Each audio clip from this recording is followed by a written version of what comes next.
রহমতুল্লাহি ওয়া বারাকাতুহু।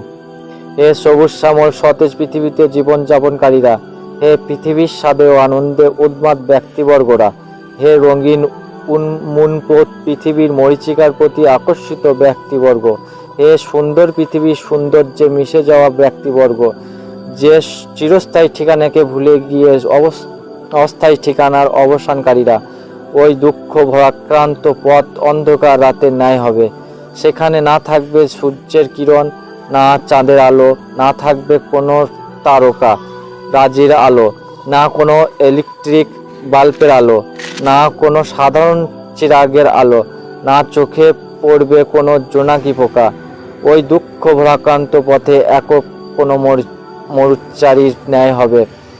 সেখানে না থাকবে পিতামাতা, না থাকবে স্ত্রী সন্তান, না কোনো সহানুভূতিশীল, না কোনো সান্ত্বনাদাতা, না কোনো পীর মুর্শিদ, না থাকবে অবস্থা সম্পর্কে কোনো জিজ্ঞেসকারী, না কোনো সমস্যা দূরকারী, না থাকবে কোনো সংরক্ষণকারী, না থাকবে কোনো দেহরক্ষী।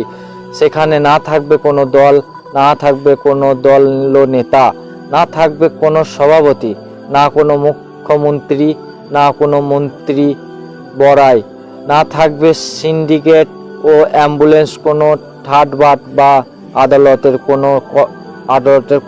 কঠোর হুমকি, না থাকবে পলিসি শাসন বা কোনো প্রতিরক্ষা বাহিনীর রেটিং জাঁকজমক, না থাকবে সরকারি উচ্চপদস্থ কর্মকর্তা, না থাকবে জমিদারিত্বের কোনো অহংকার, না থাকবে কোনো অপহরণকারী চক্র, না থাকবে কোনো ভাড়াটিয়া হত্যাকারী দল, না থাকবে সুপারিশ করার মতো কোনো চাচা মামু, না থাকবে ঘুষ হিসাবে পেশ করার জন্য অঢেল সম্পদ।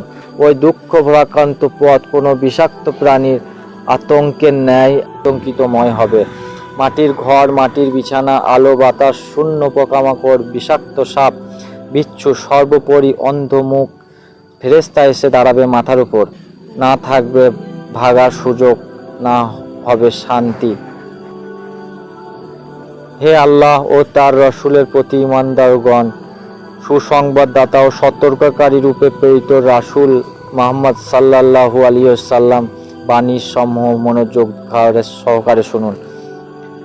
আমি কবরের চেয়ে অধিক ভীতিকর স্থান আর কোথাও দেখি নাই। হে হুঁশিয়ার ব্যক্তিবর্গ, হে বুদ্ধিমান ব্যক্তিবর্গ, হে একক অন্ধকার ভয়ানক দুঃখ ভরাক্রান্ত পথের যাত্রীরা শোনো।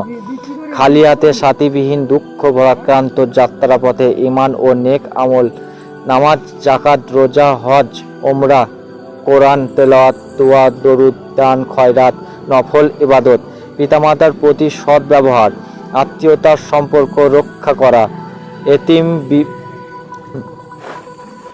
বিধবাদের প্রতি সৎ আচরণ, ন্যায়পরায়ণতা, সৎ কাজের আদেশ, অসৎ কাজে নিষেধ ইত্যাদি পথই হবে যা আতঙ্কিত দূর করবে, আলো দিবে, একাকিত্ব দূর করবে, জান ও জীবনের জন্য আরামের পথেই যোগাবে। অতঃপর হে দুঃখ ভরাক্রান্ত পথের পথিক, রওনা হওয়ার পূর্বে মানুষের প্রতি সবচেয়ে বেশি অনুগ্রহ পরায়ণ, সবচেয়ে বেশি মায়াবী, সবচেয়ে বেশি কল্যাণকামী এবং সবচেয়ে বেশি সহানুভূতিশীল দয়াল নবী উপদেশ একটু মনোযোগ সহকারে শুনুন।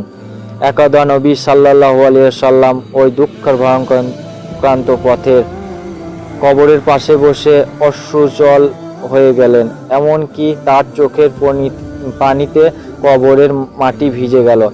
আর তিনি তার সাহাবাগণকে সম্বোধন করে বললেন, হে আমার ভাইরা, এমন পরিণতি বরণে প্রস্তুতি নেও। অতঃপর তোমাদের মাঝে কে আছে যে রহমতের নবীর কথাগুলি মানবে এবং ওই দুঃখ ভরাক্রান্ত পথে সফরের প্রস্তুতি নিবে?